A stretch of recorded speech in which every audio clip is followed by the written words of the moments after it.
For my talk on our Lenten video series, I thought I would spend a little time talking about the literal wilderness. We're here in the garden at our house, which Derry and I keep as a sure enough natural garden. I mean, we have some Harry Lauder's walking stick. There's hellebores here behind me. And basically we have only plants and shrubs and just flowers and other things, no grass at all in our garden. It's not a yard, it's a garden. We do that on purpose because we do enjoy the beauty of nature. Now, while this is hardly a wilderness, it still helps set the mood for the kind of way I think and the way I like to be. There's a little background. I'm an Atlanta native. I'm a lifelong Episcopalian. And I grew up at the cathedral where I was an acolyte for many, many years and was basically grounded in the faith growing up. And that was important to me throughout my life. I also was very active in Scouts growing up. We would go camping many, many places. Appalachian Trail, my Scoutmaster's place on Lake Burton, Lake Winfield Scott, I can remember going there, many, many places.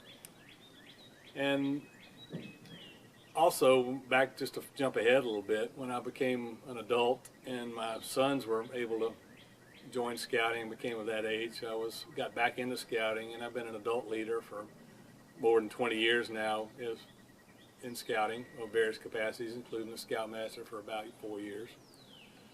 So going back to grammar school age for a minute now, as far as a personal wilderness is concerned, I found myself becoming more and more withdrawn and quieter as my grammar school days ended.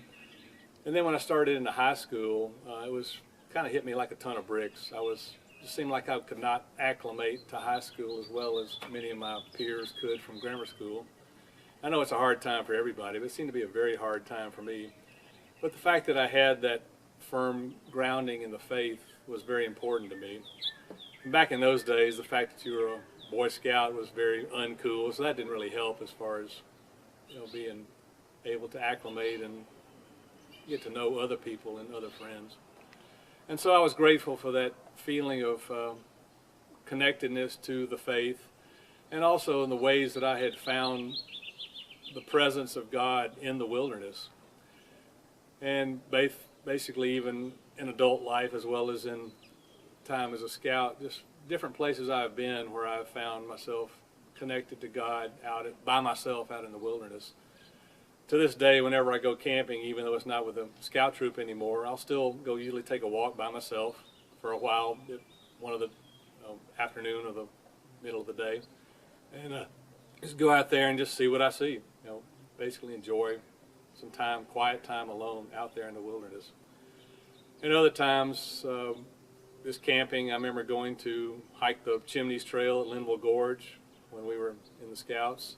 Another trip we made was on the Okefenokee Swamp, where we spent the night on a platform out in the middle of the swamp on a clear night where you could see stars from just horizon to horizon, Milky Way. I mean, it was just stunning, just gorgeous. Another time we were up in North Georgia on the time of a full moon where you didn't even need flashlights to go see how to set up your camp. I mean, just those little things like that just make me feel really connected to God. Another one I'll mention is just more recent years. I was on the communications staff for a major scout project at Bridger Teton National Forest in near Jackson, Wyoming. And we were out in the middle of nowhere, Grovant Wilderness, where I could see the Grand Tetons anytime I wanted to out there right outside my tent. And then just to see the sunset over the Grand Tetons was just stunning. And just to see the animals out there. What I found over the years is that God is with us anywhere and everywhere we are, whether it's in a community of faith, which is very important, or just out there in the wilderness all by ourselves. And what brings to mind is a story that I read in a little book written by someone from Scouting, Ernest Thompson Seton, who was one of the founders of Scouting. He wrote a little book called The Gospel of the Red Man. You can find this book at just about any scout shop or from their supply division. And I imagine if Seton were to write this book today, he might choose other terms besides red man and Indian, but this was written back in 1937 when those were the terms that people would use. And a little story I'd like to finish with. It says, the Indian Sunday. The red man's religion is not a matter of certain days and set observances. but it is a part of his every thought and his daily life. Many years ago in Montana, I heard a missionary severely rebuke an Indian for driving his team on Sunday. The Indian looked puzzled, as he was merely minding his business and caring for his family. The missionary reiterated that this was the Lord's day.